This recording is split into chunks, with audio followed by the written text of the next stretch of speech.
Seberatan pihak diminta untuk bekerja keras dalam menangani genangan banyu yang akhir-akhir ini kembali melanda di Banjarmasin, termasuk juga memperhatikan lingkungan supaya banyu pasang kada sedalam wayah terjadinya banjir di awal tahun 2021 lalu. Warga pun diminta agar jangan terpaku hanya pada pemerintah dalam menanggulangi permasalahan banjir ini. Seberatan pihak diminta untuk bekerja keras dalam menangani genangan banyu nang di akhir-akhir ini kembali melanda di Banjarmasin, termasuk memperhatikan lingkungan supaya banyu pasang kada sedalam wayah terjadinya banjir di awal tahun 2001 lalu.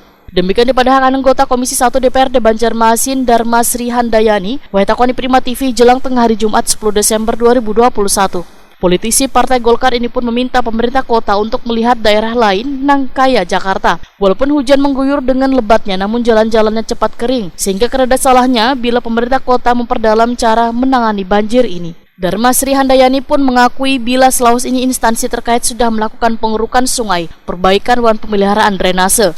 Namun hasilnya ternyata masih belum maksimal, terbukti wayah banyu pasang beberapa kawasan di kota 1000 sungai ini masih ada nang terendam.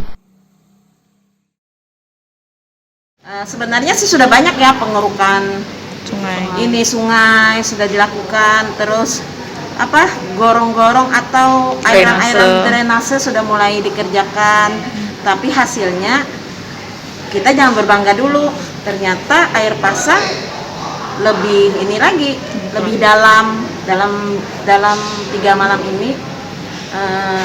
Untuk itu dinas-dinas terkait lebih memperhatikan lah. Dharma Sri Handayani meminta warga jangan terpaku hanya pada pemerintah dalam menanggulangi permasalahan banjir ini, namun turut berperan aktif membersihkan lingkungan dan aliran-aliran banyu supaya kada tersumbat hingga lancar mengalir ke sungai.